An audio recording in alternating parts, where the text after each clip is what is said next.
Good morning. Hope you all are fine. Last class we discussed about professionalism, its meaning, characters, traits and qualities of good professionalism in business. Let us begin with our new topic, professional skills. Professional എന്താണെന്നുള്ളത് നമ്മൾ ആദ്യം തന്നെ discuss ചെയ്ത് കഴിഞ്ഞ കാര്യമാണ്. Professional skills എന്ന് പറയുന്നത് എന്താണ്? ഒരു പ്രൊഫഷനെ ഏറ്റവും ഇമ്പോർട്ടൻ്റ് ആയിട്ട് ഡെവലപ്പ് ചെയ്യണം എന്നുണ്ടെങ്കിൽ അയാൾക്ക് വേണ്ട അയാൾക്ക് വേണ്ട ഒരുപാട് സ്കിൽസ് ഉണ്ട്. ആ സ്കിൽസാണ് ഇവിടെ ലിസ്റ്റ് ചെയ്തിട്ടുള്ളത്. Say professional skills depends upon his job position, his educations, degrees and business fields. ഇതിനെല്ലാം ഡിപ്പെൻഡ് ചെയ്തിട്ടാണ് എന്ത് കിടക്കുന്നത്, ഒരാളുടെ പ്രൊഫഷണൽ സ്കില്ല് കിടക്കുന്നത്. സെയിം ഒരു എക്സാമ്പിൾ പറയുകയാണെങ്കിൽ ഒരു ഗുഡ് ഇംഗ്ലീഷ് ടീച്ചർ, ഒരു ഇംഗ്ലീഷ് ടീച്ചറിന് ഏറ്റവും കൂടുതലായിട്ട് വേണ്ടത് എന്താണ്? കമ്മ്യൂണിക്കേഷൻ സ്കില്ലാണ്, right? Excellent communication skill in English and also interpersonal skills and qualities. അവളുടെ പ്രൊഫഷൻ്റെ ഭാഗമായിട്ട് എന്താണ് വേണ്ടത്?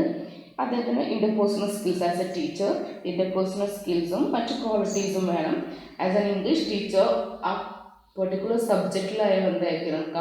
ഫ്ലുവൻ്റ് ആയിട്ട് കമ്മ്യൂണിക്കേറ്റ് ചെയ്യാനുള്ളൊരു എക്സലൻസും വേണം, റൈറ്റ്? വേറൊരു എക്സാമ്പിൾ പറയുന്നത് ഒരു മാർക്കറ്റിംഗ് പ്രൊഫഷണലിന് എന്ത് വേണം? He must have great communication, then decision making and analytical skilling. Okay, ഇത്രയും കാര്യങ്ങൾ ആസ് എ മാർക്കറ്റിംഗ് എക്സിക്യൂട്ടീവോ മാർക്കറ്റിംഗ് പ്രൊഫഷണൽ ആയിട്ടുള്ള ഒരാൾക്ക് ഇമ്പോർട്ടൻ്റ് ആണ്, right? Next, see there are different types of communication skills. Let's discuss about the first one, communication skills. What is communication skills? Basic ആണ് അല്ലെ? ഏതൊരു professional ആണെങ്കിലും പേഴ്സണൽ ലൈഫ് ആണെങ്കിലും അതിൻ്റെ ബേസിക് ആണ് കമ്മ്യൂണിക്കേഷൻ സ്കിൽ എന്ന് പറയുന്നത്. നമ്മൾ ഉദ്ദേശിക്കുന്ന കാര്യം ആ രീതിയിൽ തന്നെ മറ്റൊരാൾക്ക് അല്ലെങ്കിൽ നമ്മുടെ റിസീവർക്ക് അത് റിസീവ് ചെയ്യിപ്പിക്കുക എന്നുള്ളതാണ് ഏറ്റവും ഇമ്പോർട്ടൻ്റ് ടാർഗറ്റ്, റൈറ്റ്? നമ്മൾ ഉദ്ദേശിക്കുന്ന രീതിയിൽ നമ്മൾ കൺവിൻസ് ചെയ്യാൻ ഉദ്ദേശിക്കുന്ന കാര്യം നമ്മൾ മനസ്സിൽ ഉദ്ദേശിച്ച അതേ രീതിയിൽ അവരെ ബോധ്യപ്പെടുത്തുക എന്നുള്ളത് ഒരു ഹാർഡ് ജോബാണ്, right? The communication skills are essential irrespective of their position in life. It needs for managers, employees, even housekeepers. ആർക്കും അവനവൻ്റെ ലൈഫിൽ ഏത് പൊസിഷനാണെങ്കിലും ഏത് റെസ്പോൺസിബിലിറ്റി ആണെങ്കിലും അവിടെ ഏറ്റവും ഇമ്പോർട്ടൻ്റ് ആയിട്ട് വേണ്ടത് കമ്മ്യൂണിക്കേഷൻ സ്കില്ലാണ്. Okay, some examples of good communication skills are speaking skill, listening skill, non verbal communication skills. അതിനെ ഡിപ്പെൻഡ് ചെയ്ത് എടുക്കുക. അതായത് നോൺ വെർബൽ കമ്മ്യൂണിക്കേഷൻ സ്കിൽ എന്ന് പറയുന്നത് നമ്മുടെ body language, self confidence, respect to others, ഇതൊക്കെയാണ് നോൺ വെർബൽ കമ്മ്യൂണിക്കേഷൻസ് എന്ന് പറയുന്നത്. Okay, let us discuss about next point, decision making skill. Decision making skill എന്ന് പറയുന്നത് അതൊരു ക്രൂഷ്യൽ റോളാണ്. ഒരു ഹാർഡ് ജോബാണ് ഒരു പെർട്ടിക്കുലർ സിറ്റുവേഷനിൽ ഒരു പ്രോപ്പർ ഡിസിഷൻ എടുക്കുക എന്ന് പറയുന്നത്, റൈറ്റ്? സിമ്പിളായിട്ട് പറയുകയാണെങ്കിൽ നിങ്ങൾ ഇന്ന് റെഡ് ഷർട്ട് ഇടണോ ബ്ലൂ ഷർട്ട് ഇടണോ? Sometimes we are in a crucial position, right? ഏത് ഇടണം എന്നുള്ളതിനെ കുറിച്ചുള്ള ഒരു കൺഫ്യൂഷൻ അതെന്താണ്. പക്ഷെ അവിടെ കറക്റ്റ് വേയിൽ നമ്മൾ കറക്റ്റ് മെത്തേഡ് ചൂസ് ചെയ്ത് അത് എക്സ്പ്രസ് ചെയ്യുമ്പോഴേ എന്ത് ചെയ്യാൻ പറ്റൂ, മറ്റുള്ളവർക്ക് അത് ഇംപ്രസീവ് ആവും. ഡിഫിക്കൽട്ട് ഡിസിഷൻസും അതൊക്കെ അതിൻ്റെ അനാലിറ്റിക്കൽ ആയിട്ടുള്ള സിസ്റ്റമാറ്റിക് വേയിൽ ഡിസിഷൻ എടുക്കുക എന്നുള്ളതാണ് ഏറ്റവും ഇമ്പോർട്ടൻ്റ് ആയിട്ടുള്ള കാര്യം എന്ന് പറയുന്നത്. Okay, decision making ability can improve with seeing, learning, experiencing and practicing. Proper decision ability എന്ന് പറയുന്നത് ഒരു ഹാർഡ് ജോബാണ്. അതിന് നമുക്ക് നമ്മുടെ ഡിസിഷൻ മേക്കിംഗ് സ്കിൽ ഇംപ്രൂവ് ചെയ്യാൻ നമുക്ക് എങ്ങനെയൊക്കെ ഇംപ്രൂവ് ചെയ്യാം? By watching, okay, learning, experiencing and practice.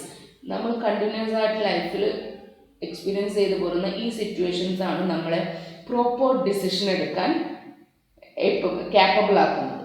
Okay, next one problem solving skill. ഒരു ബിസിനസ് പ്രൊഫഷണലാണെങ്കിലും ഒരു മാനേജറിൻ്റെ പോസ്റ്റിലാണെങ്കിലും ഏറ്റവും കൂടുതൽ ആവശ്യമുള്ളൊരു പോയിൻ്റാണ് problem solving skill. See the ability to use knowledge to find answer to pressurizing problem and formulate workable solution is essential for a business success. നമ്മൾ അച്ചീവ് ചെയ്തിട്ടുള്ള നോളജുകൾ, നമ്മുടെ ഒബ്ജക്റ്റീവ്, ഇതിനൊക്കെ ഫോക്കസ് ചെയ്തിട്ടാണ് എന്തിരിക്കുന്നത്, നമ്മൾ ഡിസിഷൻ മേക്കിംഗ് ഇരിക്കുന്നത്. ഒരു പ്രോബ്ലം അതിൻ്റെ systematic വേയിൽ സോൾവ് ചെയ്യുക എന്ന് പറയുന്നത് എന്താണ്, ഒരു ഹാർഡ് സെക്ടർ തന്നെയാണ്, റൈറ്റ്? ഏത് പ്രഷറൈസിങ് പ്രോബ്ലത്തെയും നമ്മൾ സിമ്പിളായിട്ട് സോൾവ് ചെയ്യിക്കുക എന്നുള്ളത് അതൊരു പ്രൊഫഷണൽ സ്കില്ല് തന്നെയാണ്. Next, leadership skill. ഒരു പ്രൊഫഷണലിന് ഏറ്റവും കൂടുതൽ ആവശ്യമുള്ളതാണ് ലീഡർഷിപ്പ് സ്കിൽ എന്ന് പറയുന്നത്. സി, അതൊരു ടോപ്പ് ക്വാളിറ്റി കാറ്റഗറിയിൽ വരുന്നതാണ് leadership skill. It is a combination of many abilities like ability to lead, to motivate, to inspire and to create. See, ഇതെന്താണ്, ഒരു ഓട്ടോമാറ്റിക്കലി നമ്മുടെ എബിലിറ്റി ക്രിയേറ്റ് ചെയ്യാൻ എന്തിനു വേണ്ടിയിട്ടാണ്, to motivate and inspire others. Leadership quality എന്ന് പറയുന്നത് നമ്മളെ കൂടെ വർക്ക് ചെയ്യുന്ന ഒരുപാട് പേരുണ്ടായിരിക്കും. ഓക്കെ, അവരുടെ കൂട്ടത്തിൽ നിന്ന് നമ്മൾ എന്ത് ചെയ്യണം, ഈ കമ്മ്യൂണിക്കേഷൻ, നല്ലൊരു കമ്മ്യൂണിക്കേഷൻ സ്കില്ല് വേണം, പ്രോബ്ലം സോൾവിങ് സ്കില്ല് വേണം. നല്ലൊരു ലീഡർഷിപ്പിന് ഏറ്റവും കൂടുതലായിട്ട് വേണ്ട സ്കിൽസാണ് ഇതൊക്കെ. Say they want employees who can develop relation with across the organization, assess, motivate and encourage, discipline, then team building, resolving conflicts. ഇതിനെക്കുറിച്ചൊക്കെ അവെയർ ആയിട്ടുള്ള ഒരാൾക്ക് മാത്രമേ എന്ത് ചെയ്യാൻ പറ്റൂ, നല്ലൊരു ലീഡർ ആവാൻ പറ്റൂ, റൈറ്റ്? കോൺഫ്ലിക്റ്റുകൾ കുറക്കണം, അവിടെ അവർ തമ്മിൽ ഇൻ്റർപേഴ്സണൽ റിലേഷൻഷിപ്പ് കൂട്ടണം, ഓർഗനൈസേഷൻ ടോപ്പ് മാനേജ്മെൻറ്റുമായിട്ട് നല്ലൊരു കമ്മ്യൂണിക്കേഷനും റിലേഷൻഷിപ്പും ഫോം ചെയ്യണം. Okay, next one, interpersonal skills. What is interpersonal skill? This is also known as people skill. Okay, people skill. This includes the ability to give and receive constructive criticism. Interpersonal relationship എന്ന് പറയുന്നത് എന്താണ്, നമ്മൾ ഒരു particular situation വരുന്ന സമയത്തോ അല്ലെങ്കിൽ മറ്റുള്ളവരായിട്ട് നമ്മൾ എന്ത് ചെയ്യണം, നല്ലൊരു റിലേഷൻഷിപ്പ് ഫോം ചെയ്തെടുക്കുക എന്നതാണ്. നമ്മൾ ലീഡർഷിപ്പ് സ്കില്ല് പറഞ്ഞ പോലെ ടോപ്പ് മാനേജ്മെൻറ്റും നമ്മുടെ കൂടെ വർക്ക് ചെയ്യുന്ന കൊളീഗ്സായിട്ടൊക്കെ നമ്മൾ എന്ത് ചെയ്യണം, നല്ലൊരു റിലേഷൻഷിപ്പ് ഫോം ചെയ്ത് വെക്കുക എന്നുള്ളത്. Okay, next one, organisational skills.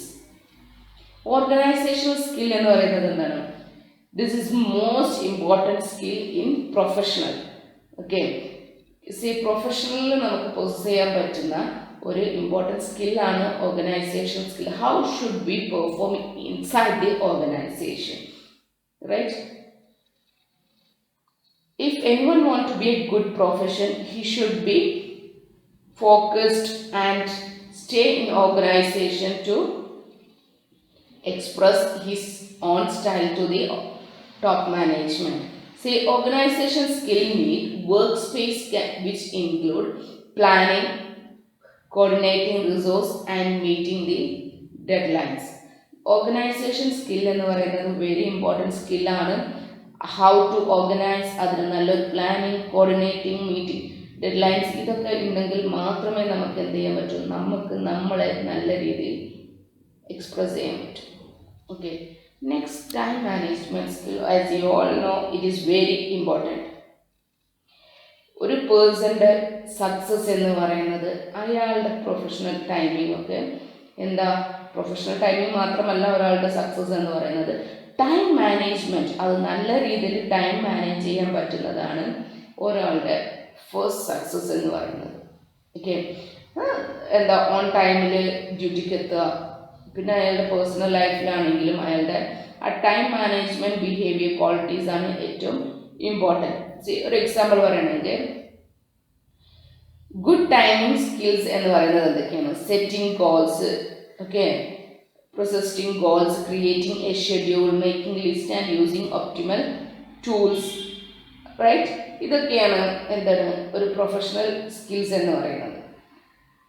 ഈ സ്കിൽസൊക്കെ നമ്മൾ, ഈ ടൂൾസൊക്കെ നമ്മൾ എന്ത് ചെയ്യണം, പ്രൊഫഷണൽ ആൻഡ് ബിസിനസ്സിന് വേണ്ടിയിട്ട് നല്ല രീതിയിൽ എക്സ്പ്രസ് ചെയ്യുക എന്നുള്ളതാണ്. ഓക്കെ, ഇത് എക്സാമ്പിൾ ടൈം മാനേജ്മെൻറ്റ്. നമ്മൾ ഓൺ ടൈം, ഇപ്പോൾ ഒരാൾ ഓൺ ടൈം ഓർഗനൈസേഷനിൽ എത്തിയാൽ ഓട്ടോമാറ്റിക്കലി അയാളുടെ ഡ്യൂട്ടിക്ക് അയാൾ ഓൺ ടൈമാണ്. സെക്കൻഡ് വൺ എന്ന് പറയുന്നത് എന്താ, അയാൾക്ക് അറ്റൻഡ് ചെയ്യേണ്ട മീറ്റിങ്ങുകൾ അത് ഡിലേ ആവില്ല. ഓക്കെ, തേർഡ് വൺ, അയാളുടെ സബായിട്ട് വർക്ക് ചെയ്യുന്നവർക്കിടയിൽ ഒരു റോൾ മോഡലാണ്. ആൻഡ് എത്ര അയാൾ ഓൺ ടൈം ആകുന്നോ അത്രത്തോളം അയാൾക്ക് മറ്റുള്ളവരെ എന്ത് ചെയ്യാൻ പറ്റും, അവരെ കൺവിൻസ് ചെയ്യാൻ പറ്റും. I am perfect and you all should be in on time to the organization എന്നുള്ളത് എക്സ്പ്രസ് ചെയ്യാൻ പറ്റും. ഓക്കെ, നമ്മൾ കാണിക്കുമ്പോഴേ നമുക്ക് അവരെ ക്വസ്റ്റ്യൻ ചെയ്യാനുള്ള റൈറ്റ് ഉള്ളൂ. Next, stress management skill, very important. Stress management skill എന്ന് പറയുന്നത് എന്താണ്, നമുക്ക് ഒരു ഓർഗനൈസേഷനിൽ വർക്ക് ചെയ്യുമ്പോൾ we will have a lot of working pressure, right. ഈ സ്ട്രെസ്സിനെ നമ്മൾ നമ്മുടേതായിട്ടുള്ള രീതിയിൽ കൺട്രോൾ ചെയ്യണം എന്നുള്ളതാണ്. Okay, there are many ways, tools and techniques that help to manage stress. ഒരുപാട് വേസ് ഉണ്ട് നമുക്ക് സ്ട്രെസ് കൺട്രോൾ ചെയ്യാൻ വേണ്ടിയിട്ട്. Okay, a good professional never allow stress to influence his job or task. അയാളുടെ പേഴ്സണൽ ലൈഫിനെ ആണെങ്കിലും മറ്റുള്ള ലൈഫ്, അതായത് ഓർഗനൈസേഷണൽ ലൈഫിനെ ആണെങ്കിലും ഒരിക്കലും സ്ട്രെസ്സിന് കീഴ്പ്പെട്ട് കൊടുക്കില്ല. Okay, next, work ethics. Work ethics എന്ന് പറയുന്നത് എന്താണ്, നമ്മൾ ചെയ്യുന്ന ജോലിയോട് നമ്മൾ നീതിയും കൂറും പുലർത്തുക എന്നുള്ളതാണ് വർക്ക് എത്തിക്സ് എന്ന് പറയുന്നത്. നമ്മൾ ചെയ്യുന്ന ജോലിയോട് നമ്മൾ മാക്സിമം നമ്മൾ അതിനോട് എന്ത് ചെയ്യുക, നമ്മളെ തന്നെ എക്സ്പ്രസ് ചെയ്യാം. ഓക്കെ, പിന്നെ ബീങ് ഇൻ ഓൺ ടൈം ആവുക, നമുക്ക് കിട്ടുന്ന ക്യാഷിന് എന്ത് ചെയ്യുക, നമ്മൾ മാക്സിമം നമ്മുടെ ഔട്ട്പുട്ട് കൊടുക്കുക. Okay, we should love our profession. ആർക്കണ്ടോ വേണ്ടി ചെയ്യാതെ നമ്മൾ ആ ജോലിയെ മാക്സിമം സ്നേഹിച്ച് അതിന് വേണ്ടിയിട്ട് നമ്മൾ ഡെഡിക്കേറ്റഡ് ആയിട്ട് വർക്ക് ചെയ്യുക എന്നുള്ളതാണ്. ഓക്കെ, നല്ലോണം കമ്മിറ്റ്മെൻറ്റ് കാണിക്കുക. ഓക്കെ, അതൊക്കെയാണ് വർക്ക് എത്തിക്സ് എന്ന് പറയുന്നത്. Next, team work. What is team work? Team work നിങ്ങൾക്ക് അറിയുന്നതാണ്. ഹെഡായിട്ട് ഒരു പ്രൊഫഷണൽ സ്കില്ലിൽ ഏറ്റവും കൂടുതൽ നമുക്ക് എക്സ്പ്രസ് ചെയ്യാൻ പറ്റുന്ന ഒരു സ്ഥലം എന്ന് പറയുന്നതാണ് ടീം വർക്ക് എന്ന് പറയുന്നത്. നമ്മൾ ഒരു കൂട്ടായ പ്രവർത്തനത്തിൽ നല്ലൊരു ലീഡറായി നിൽക്കുകയാണെങ്കിൽ നമുക്ക് എന്ത് ചെയ്യാൻ പറ്റും, നമുക്ക് മാക്സിമം ചെയ്യാൻ പറ്റും. നമ്മളെപ്പോലെ ഉള്ള ഒരു 10 പേരും കൂടി നമ്മളെപ്പോലെ തന്നെ കാര്യങ്ങൾ ചെയ്യുകയാണെന്നുണ്ടെങ്കിൽ അത് എക്സ്ട്രാ ഓർഡിനറി തിങ് ആണ്, റൈറ്റ്. അതാണ് ടീം വർക്ക് എന്ന് പറയുന്നത്. Next, flexibility. Flexibility is the top ability in the professional skill list. Flexibility allows people to adapt successfully to change situation and the environment. Okay, നമുക്ക് ഫ്ലെക്സിബിലിറ്റിയിൽ എന്താ പറയുന്നത്, നമ്മൾ ഏറ്റവും കൂടുതൽ ഓരോ സിറ്റുവേഷനായിട്ടും നമ്മൾ അതിനോട് മിങ്കിൾ ചെയ്യാൻ പഠിക്കണം എന്നുള്ളതാണ് പറയുന്നത്. ഓക്കെ, നല്ലൊരു പ്രൊഫഷണൽ ആവണം എന്നുണ്ടെങ്കിൽ നമ്മൾ അവിടുത്തെ പോയിട്ട് ആ സിറ്റുവേഷൻ അഡാപ്റ്റ് ചെയ്യണം. ഓക്കെ, നമ്മളെ ടോപ്പ് മാനേജ്മെൻറ്റ് അവരെന്താ എന്നുള്ളത് മനസ്സിലാക്കി നമ്മൾ അഡാപ്റ്റ് ചെയ്ത് ഓരോരുത്തർക്ക് വേണ്ട രീതിയിൽ അവരോട് ബിഹേവ് ചെയ്ത് നിൽക്കുമ്പോൾ ഇതിനെയാണ് ഫ്ലെക്സിബിലിറ്റി എന്ന് പറയുന്നത്. Okay, professionalism in communication. നിങ്ങൾ വിചാരിക്കുന്നുണ്ടാവും we have already discuss this topic. No, കമ്മ്യൂണിക്കേഷനിൽ നമ്മൾ എങ്ങനെ നല്ലൊരു പ്രൊഫഷണലിസം എക്സ്പ്രസ് ചെയ്യിപ്പിക്കാം എന്നുള്ളതാണ് ഈ ടോപ്പിക്കിൽ നമ്മൾ ഡിസ്കസ് ചെയ്യുന്നത്. How to express our professionalism in communication. Okay, communication എന്ന് പറയുന്നത് എന്താണ്, it is a vital part of our daily routine, right. നമ്മുടെ ഡെയിലി റുട്ടീനിൽ ഏറ്റവും ഇമ്പോർട്ടൻറ്റ്, അത് പേഴ്സണൽ ആയിക്കോട്ടെ ഒഫീഷ്യൽ ആയിക്കോട്ടെ, കമ്മ്യൂണിക്കേഷൻ എന്ന് പറയുന്നത് ഇമ്പോർട്ടൻ്റ് ആണ്, right. Second one is a simple definition of communication. It is all about passing information from one to another. Simple definition ആണ്, പക്ഷേ നമ്മൾ ഉദ്ദേശിക്കുന്ന ഒരു മെസ്സേജ് മറ്റാളെ കൺവിൻസ് ചെയ്യുക എന്ന് പറയുന്നത് ഹാർഡ് ജോബാണ്. നമുക്ക് പറയാം, അത് അവർക്ക് ബോധ്യപ്പെടുത്താം, പക്ഷേ നമ്മൾ ഉദ്ദേശിക്കുന്നത് എന്തോ ആ രീതിയിൽ അത് അവരെ ഉൾക്കൊള്ളാൻ കഴിപ്പിക്കുക എന്ന് പറയുന്നത് it's an hard job. Okay, so communication is not a good communication is not an easy job. See, there are different aspects of communication. First one, personal aspects. See, personal aspect എന്ന് പറയുന്നത് നമ്മുടെ ഫ്രണ്ട്സിനോടും റിലേറ്റീവ്സിനോടും നമ്മൾ എങ്ങനെ behave ചെയ്യുന്നു എന്നുള്ളതാണ്.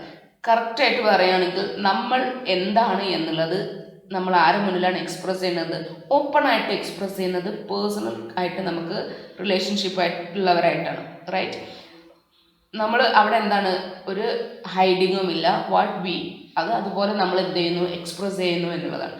Casual communication എന്ന് പറയുന്നത് എന്താണ്, നമുക്ക് ഒരു റിലേഷൻഷിപ്പും ഇല്ലാത്ത ആൾക്കാർ, ഓക്കെ, അവരെ നമ്മൾ എങ്ങനെ ഡീൽ ചെയ്യുന്നു എന്നുള്ളതാണ് കാഷ്വൽ റിലേഷൻഷിപ്പിൽ പറയുന്നത്. See, casual communication which include interaction with people who are not our family and friends. നമ്മൾ ഒരു റോട്ടിലൂടെ നടന്നു പോകുമ്പോൾ നമ്മൾ കാണുന്നവരോട് ചിരിക്കുന്നത്, സംസാരിക്കുന്നത്, ഓക്കെ, അത് നമുക്ക് റിലേഷൻഷിപ്പ് വേണമെന്നില്ല, ചിലപ്പോൾ ഇനി കണ്ടില്ല എന്ന് വരും, പക്ഷെ നമ്മൾ എന്ത് ചെയ്യുന്നു, ഒരു കാഷ്വൽ ടോക്ക് അവരായിട്ട് നടത്തുന്നു. Next, professional relationship. നമുക്കറിയാം, നമുക്ക് അവരായിട്ട് റിലേഷൻഷിപ്പ് എന്ന് പറയുന്നത് പ്രൊഫഷണലി നമ്മളെല്ലാവരും ഒരു ഓർഗനൈസേഷനിൽ വർക്ക് ചെയ്യുന്നവരാണ്. Whether we like or dislike we should communicate to them, right? See, whether we have a close relationship with them or not, we need to be communicated them in a good way.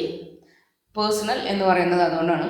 See, there are four types of communication between a sender and receiver. ഒരു ഓർഗനൈസേഷനിൽ communicate ചെയ്യുമ്പം എന്താണ്, sender and receiver communicate ചെയ്യുന്ന രീതികളുണ്ട്. Writing വേയിൽ, okay, നമ്മൾ return ആയിട്ട് email വഴി റിട്ടേൺ സ്റ്റേറ്റ്മെൻറ്റ് കൊടുത്തിട്ട് നമ്മൾ ഒരാൾ കമ്മ്യൂണിക്കേറ്റ് ചെയ്യുന്നു. Next, speaking, listening, conducting meeting. ഇതിനൊക്കെ നമ്മൾ verbal communication, non verbal communications ഇതെല്ലാം യൂസ് ചെയ്യുന്നു എന്നുള്ളതാണ്. ഓക്കെ, ഇതിൽ നമുക്ക് ഡീറ്റെയിൽഡ് ആയിട്ട് പഠിക്കുക, വേർബൽ കമ്മ്യൂണിക്കേഷനെ കുറിച്ചൊക്കെ പഠിക്കാനുണ്ട്. അത് നമുക്ക് നെക്സ്റ്റ് ക്ലാസ്സിൽ കണ്ടിന്യൂ ചെയ്യാം. Okay, thank you.